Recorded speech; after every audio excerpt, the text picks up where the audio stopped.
Ladies and gentlemen, welcome to the Shinkansen. This is the Hikari Super Express bound for Okayama. We will be stopping at Shin Yokohama, Shizuoka, Hamamatsu, Nagoya, Kyoto, and Shin Osaka. After leaving Shin Osaka, we will be stopping at all stations before arriving at Okayama Terminal. Bottom part just looks Oh, like it's drizzly and rainy today. There's the Kyoto Tower. You can see it in the the bottom rain. part looks kind of janky though. It's just a tourist thing. It doesn't really do much. No, I'm saying the hotel looks like it's from the early 70s, but That down there is it's like a underground mall kind of area. It's rainy, but if you come out, this is the entryway into the hotel that we're staying at in Kyoto. But if you turn around, it's connected directly to Kyoto Station. And this is Kyoto Station, the main terminal. You can see the escalators going all the way up to the top. There's department stores on the left and right. And then the ceiling is really cool, super modern. And if you take a look, there's a walkway that actually goes all the way across the top of the station, which is pretty amazing. I'm not gonna go just because I tend to get vertigo and there's floor to ceiling windows up there and I didn't do so well. But this is the station. Isn't it cool? And that's our hotel. The little lobby area. Lounge. And the tickets sold right there. I think we might need to top up our ticket, our Suica tickets. Oh no, I think we can use our JR pass. Sorry, to get to. We are going to the Arashiyama bamboo. It says JR train, take the JR Saga no Sanin line to Saga Arashiyama station. We are taking the train to the bamboo forest in the rain. We'll see how that goes, but hopefully it means not a lot of people will be there. Shall we go? Wait, but do we have to go through that gate? Yeah, but we just show them at the gate. Our ticket. Our ticket. Okay, here's our room at the Hotel Granvia. It's really great. Everything is connected directly into the station.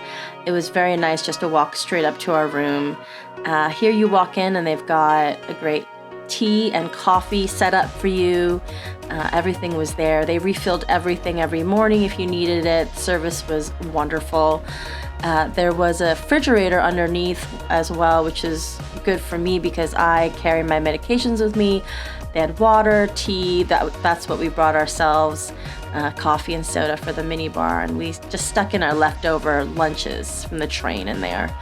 The rest of the room is very typical of kind of like a business hotel, although this is far more westernized, meaning that it's bigger. The layout is very typical of kind of a Western hotel with the desk, TV, little sitting area. They have pajamas for you that they will bring out and they will replace every day if you choose to wear them. They have laundry services, which is great, especially if you have a slightly larger need for getting some clean clothes if your trip is long and you need to kind of break it up.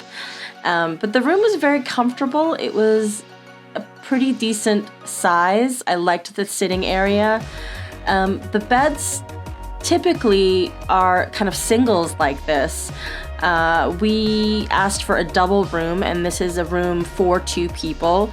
Oftentimes in kind of business hotels, you may share a room, but it is meant for 2 people or 1 person. So oftentimes you'll get this kind of split setup. But the beds are really comfortable. Nothing to complain about. We slept really well in these rooms. They were blackout curtains. It was great for our bit of jet lag that we still had.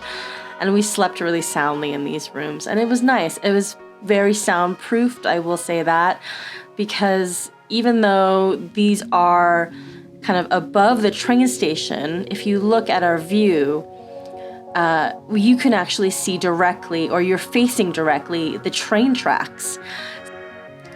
It was really cool to wake up and see all the trains coming and going as the day progressed, seeing the bullet trains go by, seeing the local trains go by.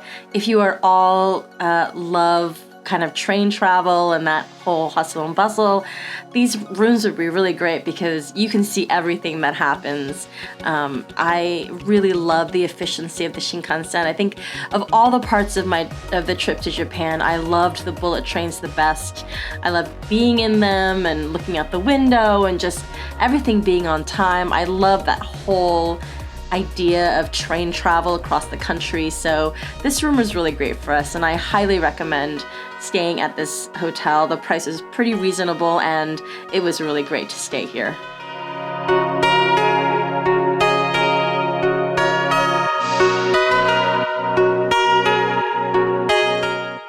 After a quick train ride out to the western part of Kyoto, we arrived out to see the beautiful fog rolling through the hills.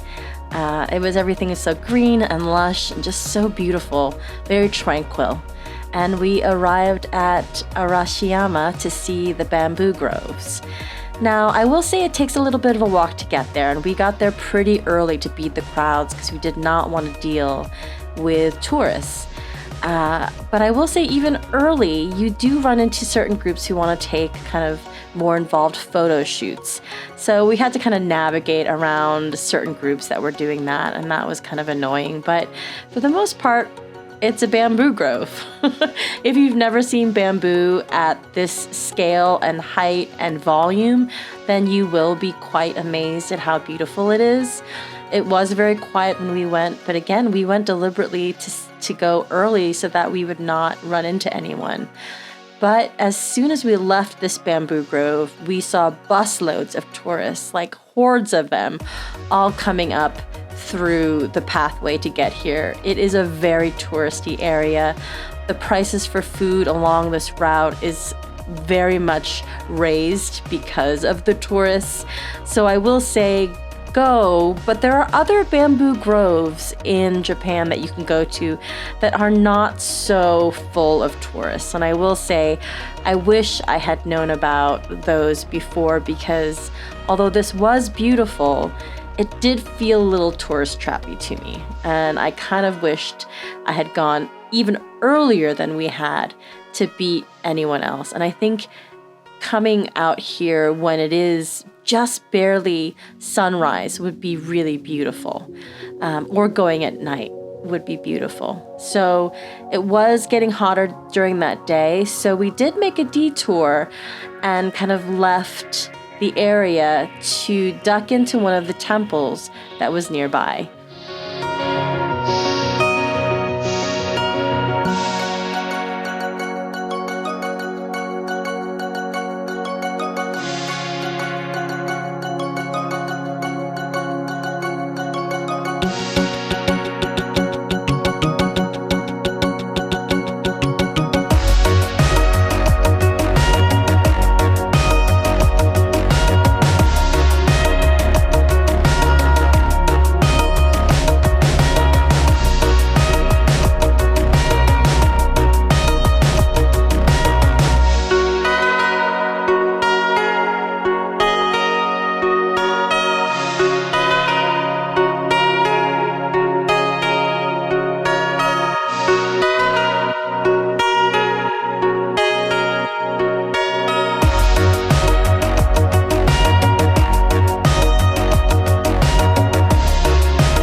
I'm so glad we got away from the bamboo forest and wandered into the Tenryu-Ji Temple instead. I did not know what this was. We just went in because there was only 2 other people waiting for it to open, and we decided, why not? It was about 500 yen a person to get in. It was quiet. It was beautiful. I didn't know this was a UNESCO protected site. It is a very well-known and beautiful Zen Buddhist temple with gardens that you can wander through. There's a main hall you can go into. We were not able to go into because it's only open certain times, and there is a famous cloud dragon painting you can see as well. We can kind of peep through and see it through the doorways, but they were shuttered for the most part, so we couldn't see into them. But on some days, if you check the schedule, you can actually go into that main platform area, the main hall, and see it. But it is still a working temple. People go and worship there and do what they need to do with the gardens. They take care of it beautifully. Koi and turtles and just the landscape in and of itself is so breathtaking. We sat there for quite a long time and just soaked it all in. It was even in the heat and the humidity of that early morning, it was worth just sitting and kind of being present in that moment. It was really, really beautiful. I will say that I would love to come back in the fall to see the colors of the leaves. You can kind of just peek in and see a little bit of that cloud dragon painting in there. I wish we had been able to see it, but we hadn't. Hadn't had the greatest timing. But the mountains in the background, just so, so beautiful.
Found the Starbucks in Kyoto, chilling out here. Some iced coffee. And this most adorable packaging. It's for peach pudding with raspberry sauce, but it comes in this tiny little Starbucks cup. It's so cute. Alan got the Yuzu passion tea. yuzu passion fruit tea. So it's yummy. Sorry, And this is our view out the window. It's the bridge across the way. We're near Sanjo Station. And look at the little couple down there having a break near the river. So Smart break. cute.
lunch, we decided to go get crepes. There is a particular place in Paris that we went to that has sister restaurants in Japan, and we really wanted to try it out.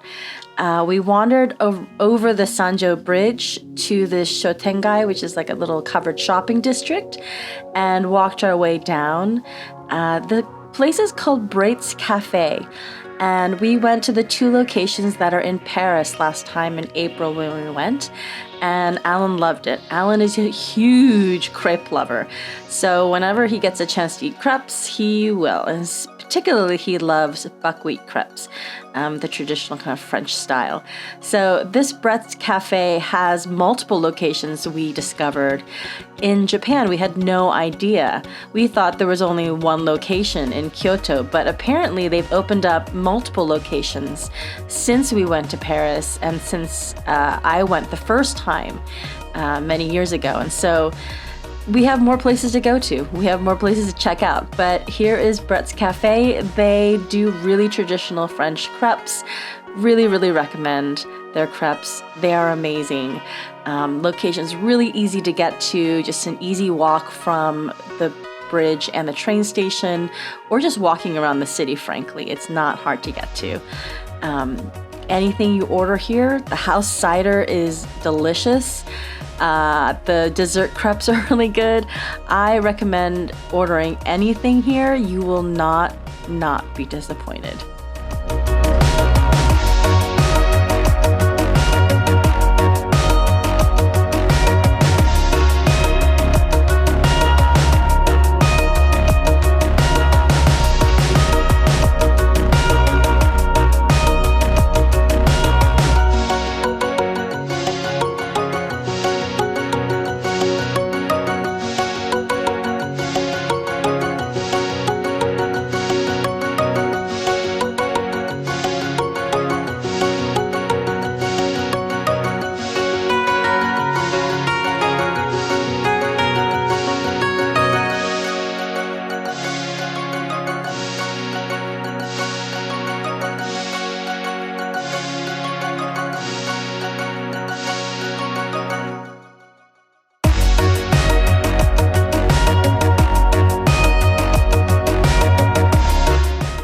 After lunch, we wandered over a few blocks to explore Loft, which is a Japanese department store, and wandered up to the top floor to see a cat cafe.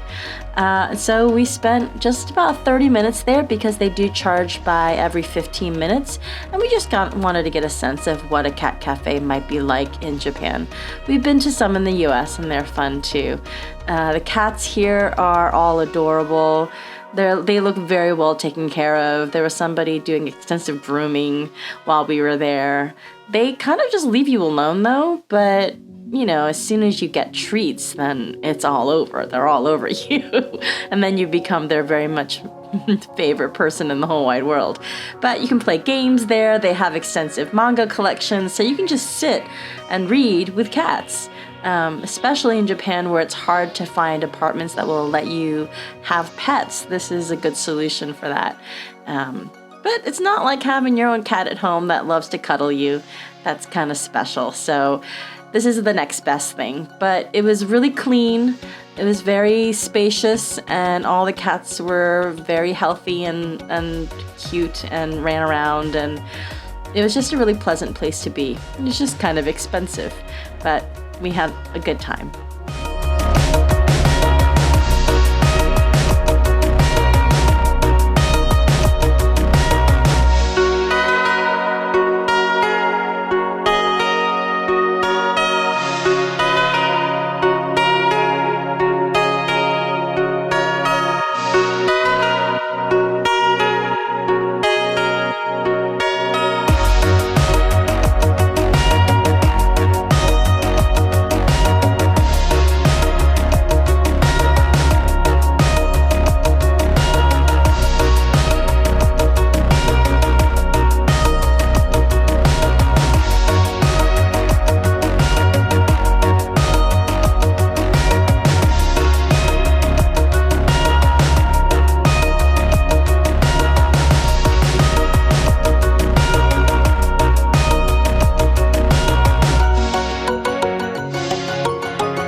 After a busy and very early start to the day, we went back to our hotel at night.